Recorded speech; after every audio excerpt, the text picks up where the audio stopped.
I had moved to Europe, Maria Teresa and I, in 1994 from Mexico, and I did a show in Brussels, in Antwerp, with Micheline Schweitzer, and then Mario Teixeira da Silva asked me if I would do a show here. So we came and stayed more than a month in Lisbon, and I was at the time, just by coincidence, reading a book by José Saramago, The Death of Ricardo Reis, reading it in English. And I loved this book so much that I asked Saramago if I could use it in this idea. So I took the book and I walked all over Lisboa looking at what was there, looking at garbage, looking at restaurants, looking in hardware stores, every kind of place, just looking, and using Saramago and Ricardo Reis as my guide for seeing Lisbon. I was struck as I was reading the book by the strange quotableness of so many of the phrases, so many of the sentences and paragraphs, and they just stayed in my mind. And then I thought, what can I do with this book? What can I do with this idea and these things that I find? Because the things that I found were completely senseless. And they almost made sense if they were in a different context.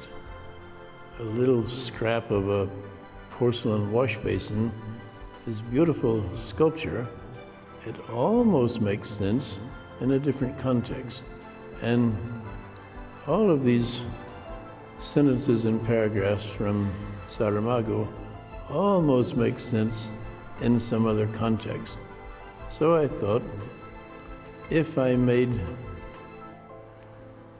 kind of senseless combinations of things I find with parts of the book, with paragraphs and sentences that have some sort of almost sense, I could make the words and the objects almost talk to each other. When I did this originally, I made the stone axe as I was talking. And then Maria Teresa Alves was the camera person, and she started talking. So it was her text and my text, my speech, both.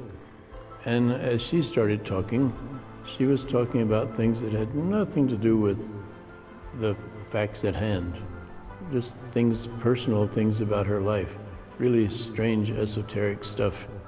And then I did a kind of Zen movement and turned around quickly with my axe that I had just finished and completed the porcelain wash basin.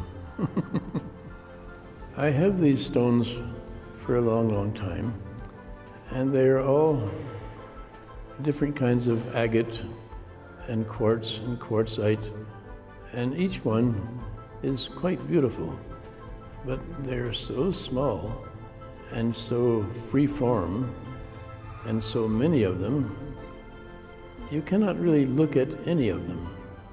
And when you look at the entirety, you don't see a pattern. You don't know what you're seeing, I hope.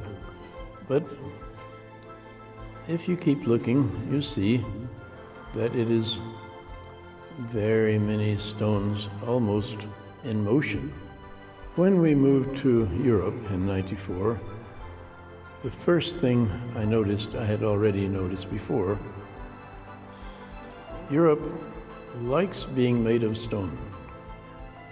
Europe likes the idea that it is made of cities, and the cities are made of stone, and they are dictatorial, so that if you walk in the city, you must walk in the way that the stones are placed for you to walk. If you walk in the desert or in the forest or in the hills or the mountains, you walk wherever you want to walk, kind of like, and it will change every day almost. If you're in the forest, you can't walk in the same place the next day. Something will have changed. But in the city, you must walk in the same place every time you walk.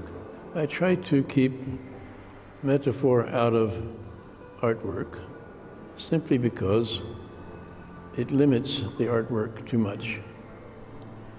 It works well with language, and I think language comes from metaphor. Our thought processes, linguistic thought processes come from metaphor.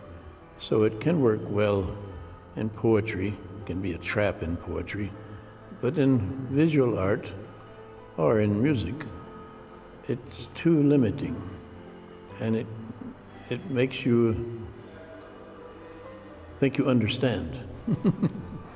And for me, this is not good for art. I do not understand what I'm doing, and I certainly don't want anyone else to understand what I'm doing. I want people to be confused.